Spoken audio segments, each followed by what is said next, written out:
Entonces, me gustaría comenzar presentando a Soledad Stossel, perdón si no estoy pronunciando bien, pero bueno, Soledad es doctora en Ciencias Sociales y licenciada en Sociología por la Universidad Nacional de La Plata y tiene una maestría en Ciencias Políticas por Flaxo, Ecuador.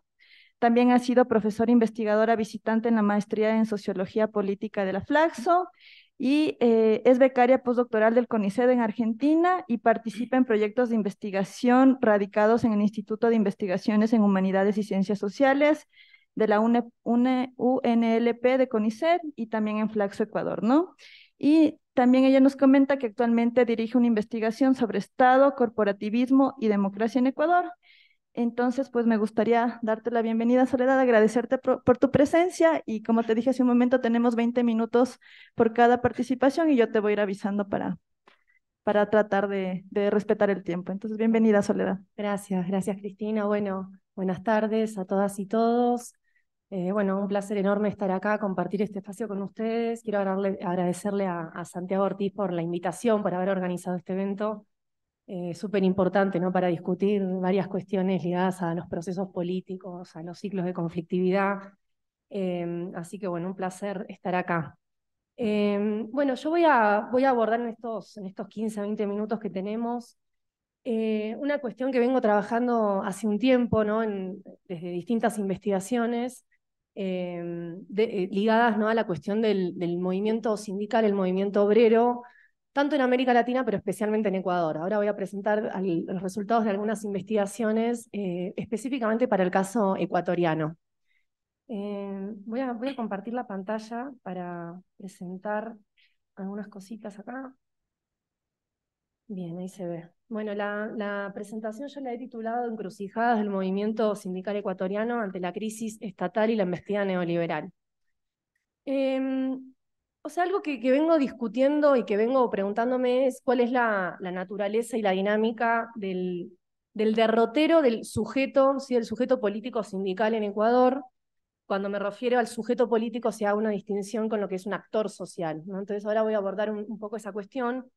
Y lo que me interesa es quizás no retrotraerme tanto, ¿no? A los orígenes del movimiento sindical, del movimiento obrero, el movimiento de trabajadores en Ecuador, porque eso sería muy largo y no me va a dar el tiempo, pero sí situar, digamos, algunas coordenadas para comprender cómo se fue dando, ¿no? El surgimiento del movimiento sindical en Ecuador para llegar hasta nuestros días, ¿no? ¿Cuál es la situación actual del movimiento sindical y sobre todo ligado a una dimensión del conflicto, ¿no? ¿Cómo entender la conflictividad? Ligada a los trabajadores organizados, a los sindicatos y al movimiento sindical, entendido como un sujeto político con capacidad de transformación, con capacidad de incidencia en la política, ¿no? A partir de ahí defino, ¿no? Al sujeto político en ese sentido, un actor con capacidad de conformación de identidades, de incidencia en el sistema político, de condicionamiento, por ejemplo, a la gobernabilidad o a la orientación de las políticas estatales, ¿sí? Yo quiero plantear una tesis, o mejor dicho, una hipótesis que vengo trabajando, y es que desde los años 90 en Ecuador, el movimiento sindical ecuatoriano no logra convertirse en un sujeto o revestir un estatus de sujeto capaz de condicionar la gobernabilidad y orientar las políticas, ni sobre todo establecer pactos corporativos con el Estado, ¿no? Que esto nos remite a la discusión, al debate en torno al corporativismo, que se ha venido ya trabajando bastante en Ecuador. Bueno, con Santiago hemos tenido varias discusiones en torno al corporativismo, y lo que yo quiero acá tratar de desarrollar es esta idea que el movimiento sindical, y ojo, cuando digo movimiento sindical no me refiero a los trabajadores, sino al movimiento sindical, como un sujeto, desde 1990 aproximadamente, no logra revestir ese estatus de sujeto político capaz de, bajo distintos mecanismos, establecer transformaciones, incidir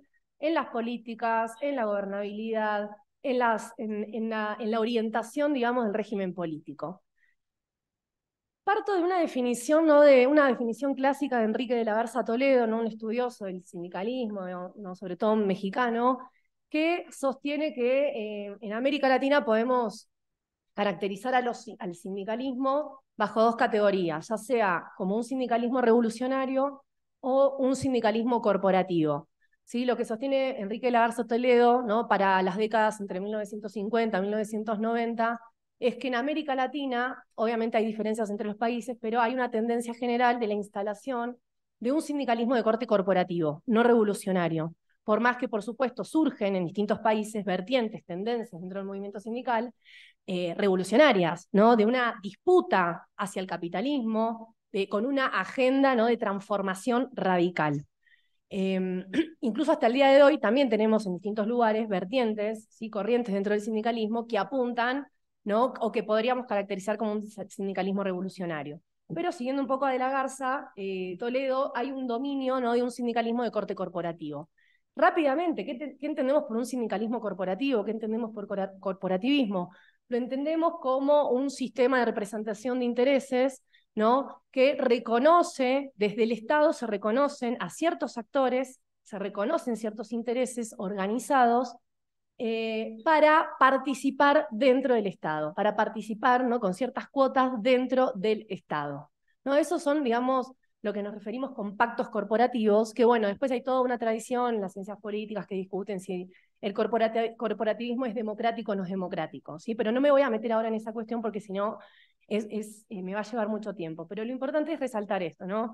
Y en el caso de esta, ¿no? Esta idea de la intermediación de intereses, la representación de intereses de actores organizados, como es un sindicato, para representar intereses funcionales al interior del sistema político, al interior del Estado, por medio de una participación directa dentro del Estado, ¿sí? Con capacidad de incidir.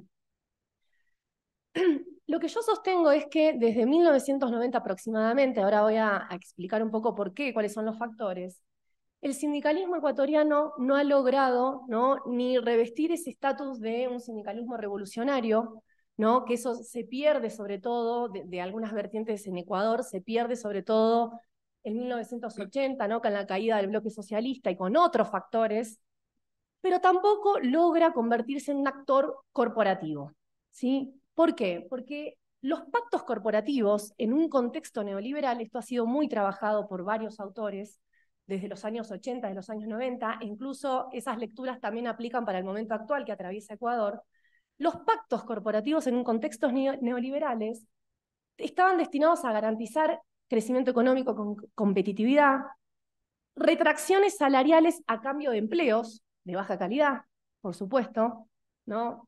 Fiel al mantra del neoliberalismo, esto de reducir costos laborales, por lo tanto generar empleos de baja calidad, precarizados, que de hecho no podríamos llamarlo empleo, sino trabajo, ¿sí? Fortalecer ciertos sectores, ¿sí? No son pactos nacionales, sino fortalecer a determinados sectores del trabajo. Y los pactos corporativos además implican una subordinación al gran capital, ya no al Estado, ¿sí? Una subordinación al capital, tanto criollo como transnacional, ¿sí? Y un conformismo, ¿sí? Una posición a la defensiva, un conformismo con el neoliberalismo. Pero, a cambio, un sindicalismo corporativo en un contexto neoliberal obtiene ciertos réditos, ¿sí?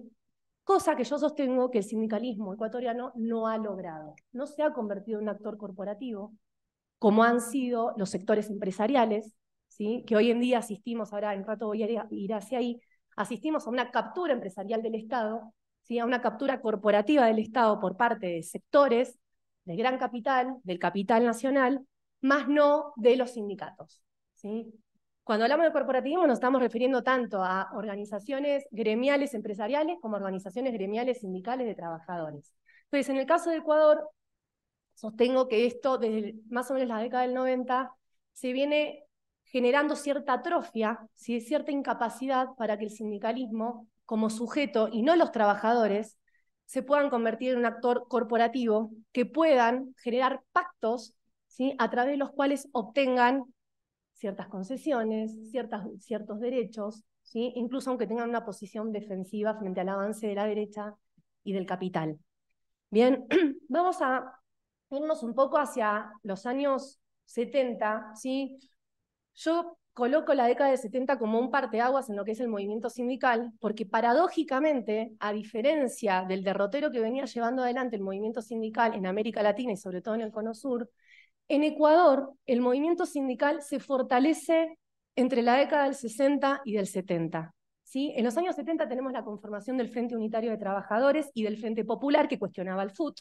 ¿Sí? Se pasa de un sindicalismo de oficios a un sindicalismo de servicios industrial, e incluso el sindicalismo como actor, ¿sí? Se convierte en un actor protagónico durante las dictaduras, cosa contraria a lo que sucedió en el Cono Sur, que fue, por ejemplo, en las dictaduras terribles de Pinochet en Chile, Argentina, de Brasil, fue en esos momentos cuando el movimiento sindical en el Cono Sur termina completamente destruido. ¿Sí? De hecho, hay muchas investigaciones que muestran, por ejemplo, que la gran cantidad o la mayoría de las personas asesinadas, desaparecidas, torturadas en la dictadura argentina pertenecían al movimiento sindical, al movimiento obrero.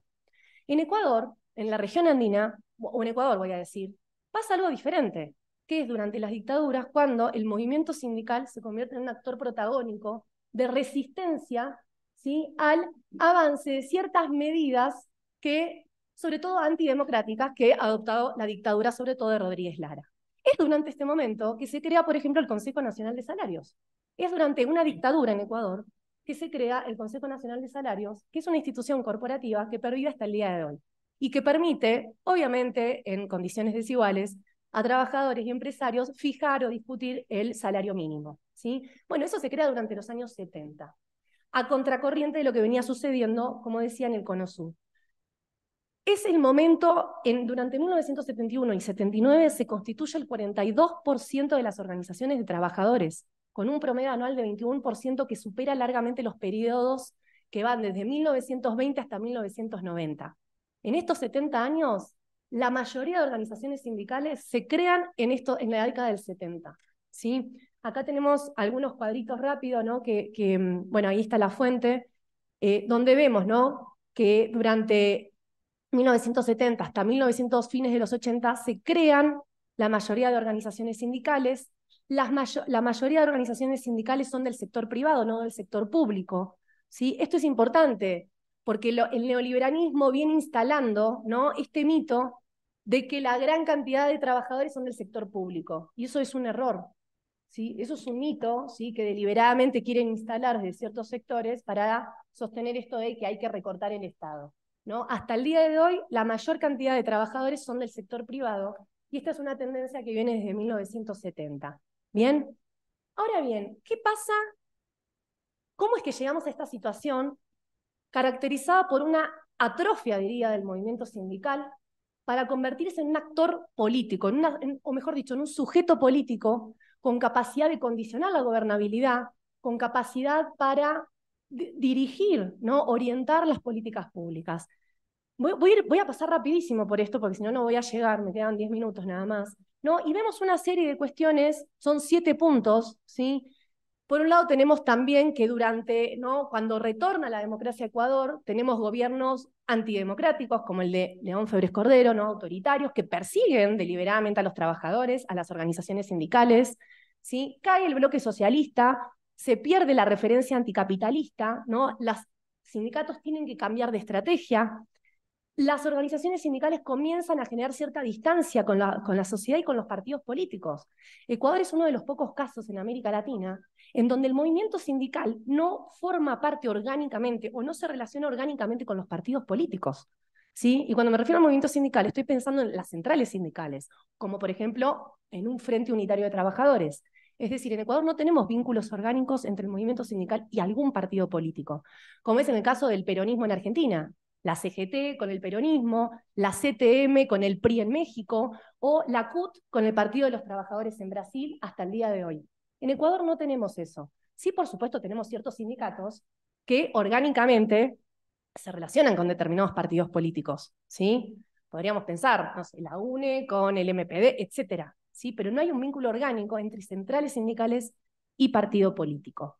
Luego también tenemos una distancia cada vez más fuerte de la cúpula sindical con las bases y un repliegue sectorial corporativo del movimiento sindical, su incapacidad de ampliarse hacia otros actores, sobre todo hacia el actor que surge como protagónico en los años 90, que es el movimiento indígena. El movimiento indígena viene a restarle protagonismo también al movimiento sindical al plantear ciertas demandas con las que el sindicalismo no se siente afín. Por ejemplo, la interculturalidad, la plurinacionalidad, etc.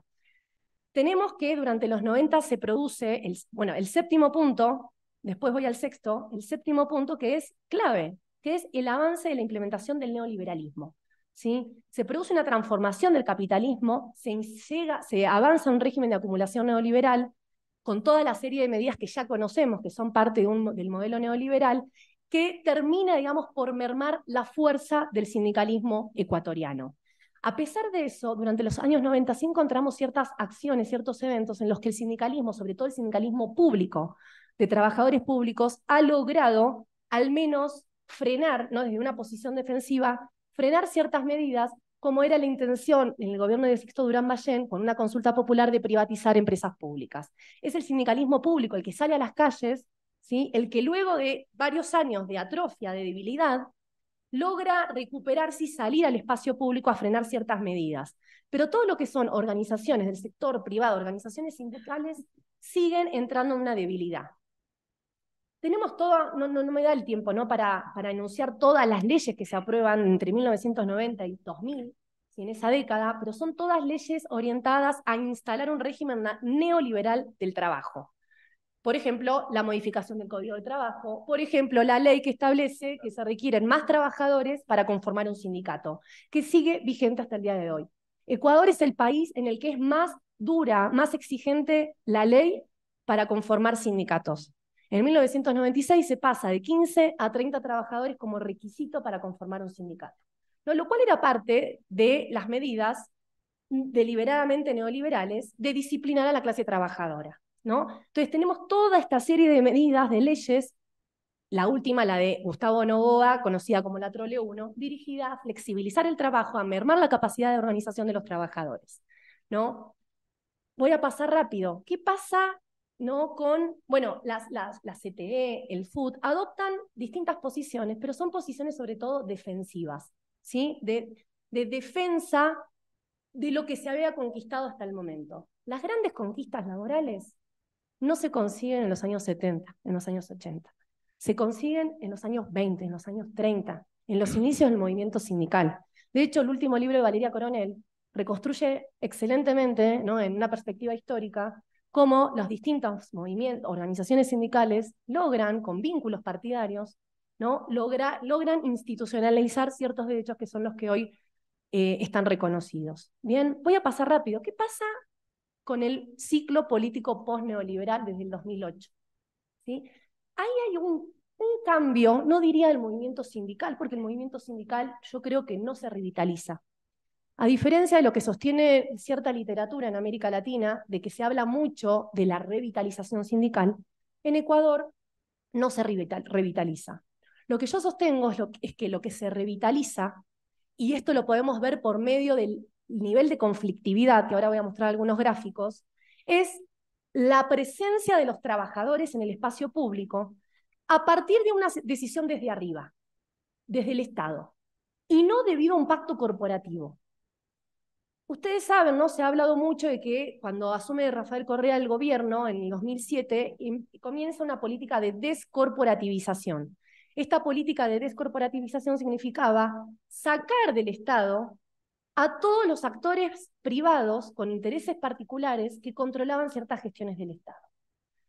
Cuando llega Correa al poder, se hace un análisis y se observa que el 80% de todas las instituciones del Estado estaban controladas en un 80% por sector empresarial y en menor medida por ciertas organizaciones del campo popular, ¿sí? Es decir, el sindicalismo no tenía altas cuotas de representación dentro del Estado, con excepción de algunos sindicatos, como por ejemplo la UNE, ¿sí?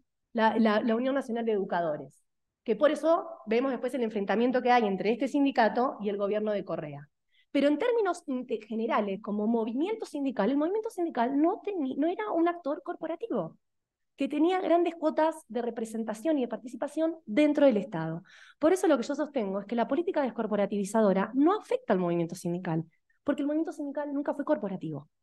Nunca fue corporativo. Los que son ampliamente corporativos, y lo vemos hasta el día de hoy, son las cámaras empresariales.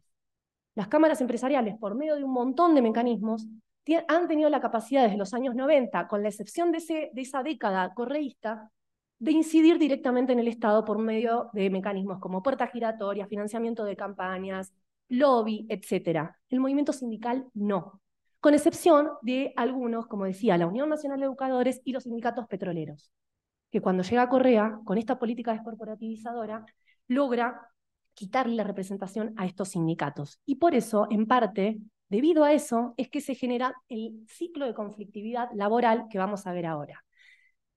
Paso rápido, 2008, proceso constituyente, se aprueban distintos mandatos constitucionales, mandatos constituyentes, orientados a recuperar el trabajo, a generar, a modificar las condiciones laborales, mejorar las condiciones laborales y salariales de los trabajadores, pero esto no implica una revitalización sindical. De hecho, ha sido muy crítico el movimiento sindical con el correísmo, ¿sí? Porque varias leyes estuvieron destinadas a impedir la organización sindical.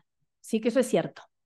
Pero al mismo tiempo, el gobierno de Correa llevó adelante una serie de políticas estatales destinadas a mejorar las condiciones materiales, sociales y simbólicas de los trabajadores.